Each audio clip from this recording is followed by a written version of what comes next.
তোমার দেশ, জ্ঞাতি কুটুম্ব ও প্রীতি গৃহ ছেড়ে চলে যাও। সেই দেশের দিকে যাও যা আমি তোমাকে দেখাবো। আমি তোমাকে এক মহাজাতি করে তুলব। তোমাকে আশীর্বাদ করব ও তোমার নাম মহত্ব করব। তুমি নিজে হবে আশীর্বাদ স্বরূপ। যারা তোমাকে আশীর্বাদ করে আমি তাদের আশীর্বাদ করব। যে কেউ তোমাকে অভিশাপ দেয় আমি তাকে অভিশাপ দেব, এবং পৃথিবীর সকল গ্রহ তোমাতে আশীষ প্রাপ্ত হবে। তখন আব্রাম প্রভুর সেই বাণী অনুসারে রওনা হলেন এবং লোটও তার সঙ্গে গেলেন। মিলিয়ে দিলেও এবং নিজের দেহকে পোড়াবার জন্য নিবেদন করলেও আমার যদি ভালোবাসা না থাকে তবে তা আমার কোনো উপকারে আসে না। ভালোবাসা সহিষ্ণু, মধুর তো ভালোবাসা।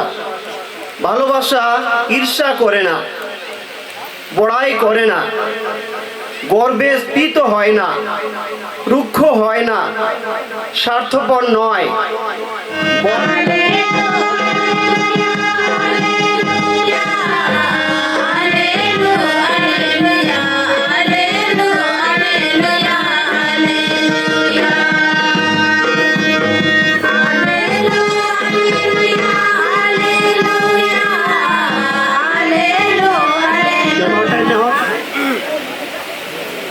प्रभु आपे साथे ताहेन मा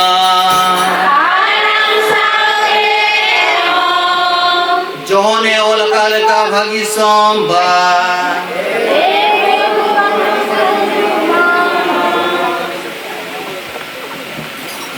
আমার আজ্ঞা এই,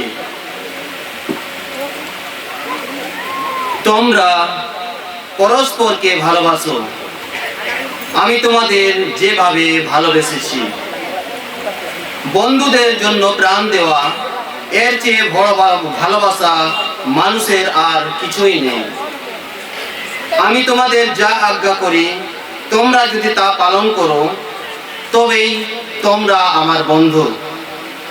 আমি তোমাদের আর দাস বলছি না, কারণ দাস নিজের প্রভু কি করেন তা জানে না।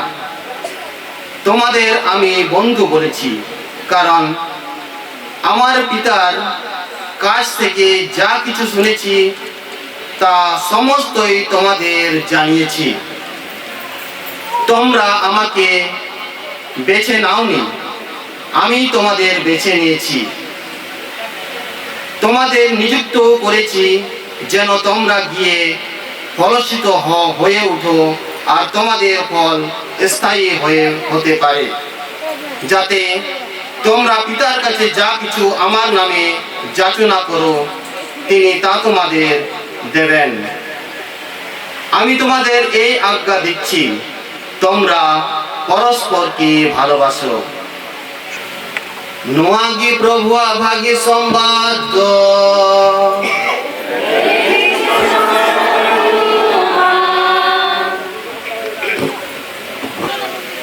ভালোবাসা হলো এমনই এক ফল, ভালোবাসা হলো এমনই এক ফল যা সব ঋতুতেই পাওয়া যায়।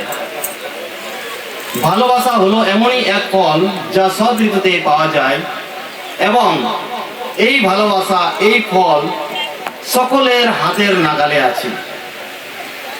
তার ভালোবাসা আমাদের মধ্যে রোপণ করে দিয়েছেন।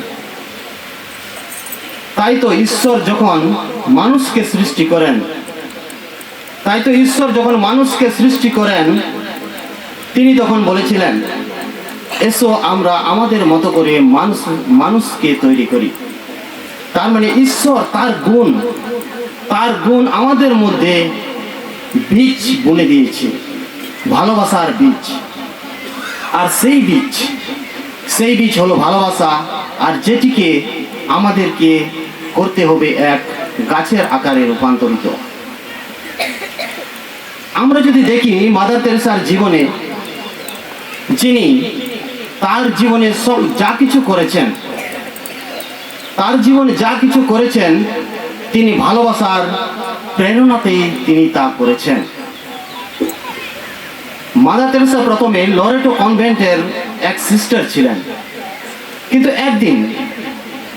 একদিন যখন তিনি ট্রেন দিয়ে যাচ্ছিলেন, তখন ঈশ্বরের বাক্য তার কানে পৌঁছলো। মানে ঈশ্বর তাকে বললেন, তুমি আমাকে গরিব থেকে গরিবের মধ্যে আমাকে সেবা করো। আমদো রেঙ্গে উড়ি রে সেবাই মে।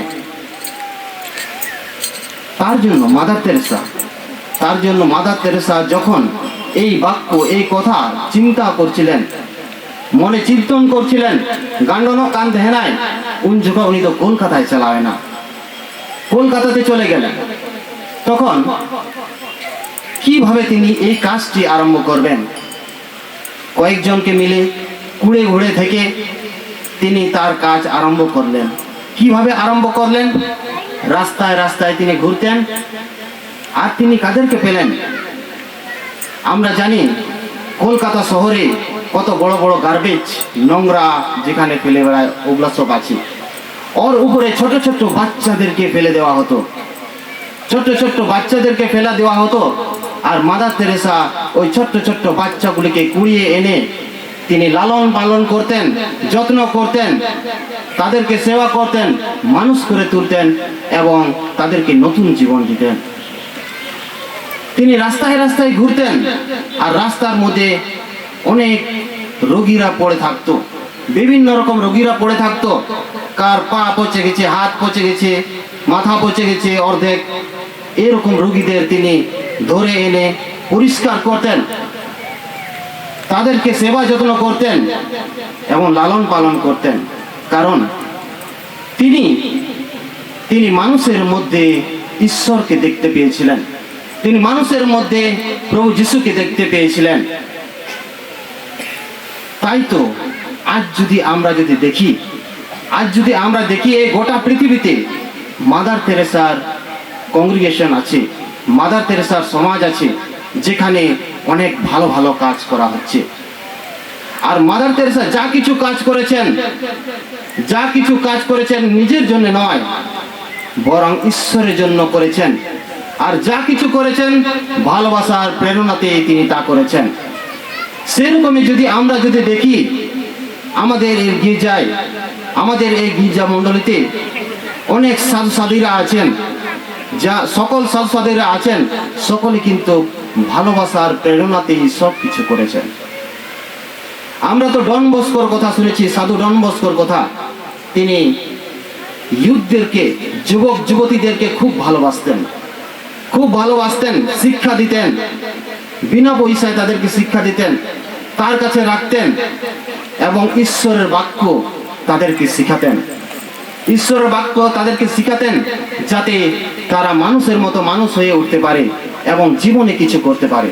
তিনিও কিন্তু তার জীবনে যা কিছু করেছেন ভালোবাসার প্রেরণাতেই তা করেছেন।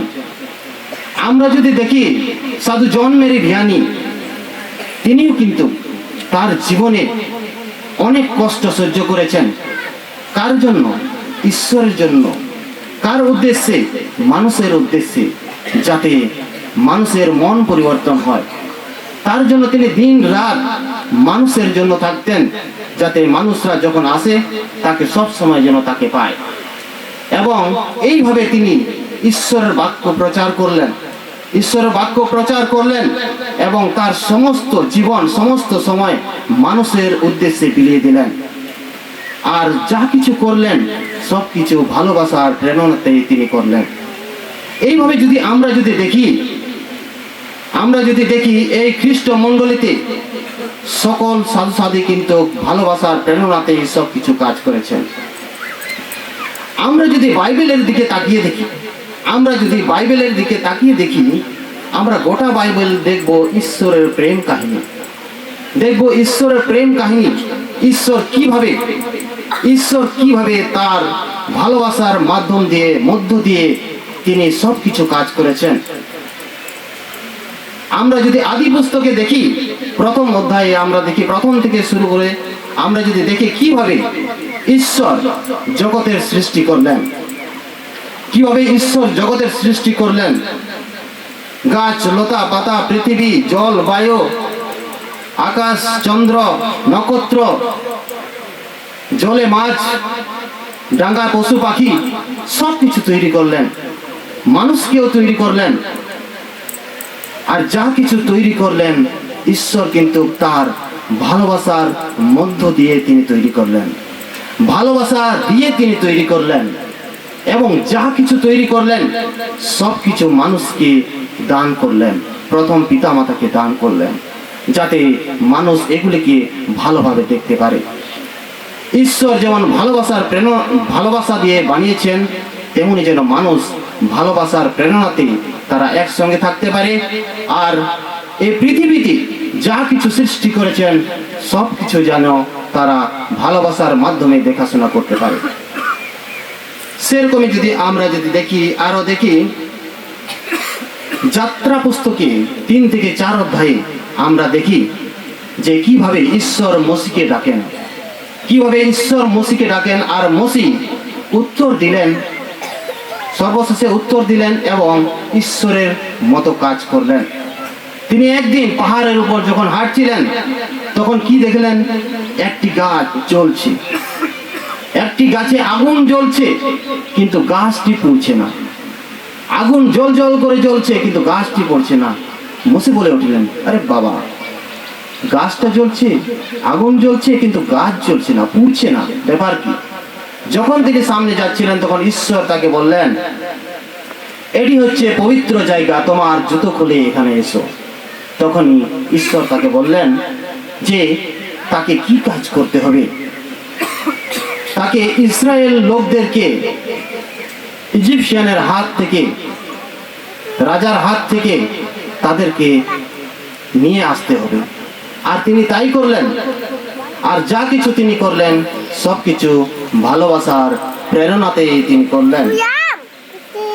সেরকম যদি আমরা দেখি, নতুন নিয়মে আমরা দেখতে পাবো কিভাবে প্রভু যীশু খ্রিস্ট এই জগতে আসলেন। আর আমাদের মধ্য থেকে তিনি সবকিছু কাজ করলেন। রোগীকে সুস্থ করলেন, ল্যাংড়াকে চলার শক্তি দিলেন, বোবাকে কথা বলার শক্তি দিলেন, কানাকে দেখার শক্তি দিলেন এবং মৃত্যুকে তিনি জীবিত করলেন। এইভাবে তিনি ঈশ্বরের কাজ এই পৃথিবীতে তিনি করলেন। আর যা কিছু তিনি করেছেন সবকিছু ভালোবাসা দিয়ে তিনি করেছেন, সবকিছু ভালোবাসা দিয়ে তিনি করেছেন।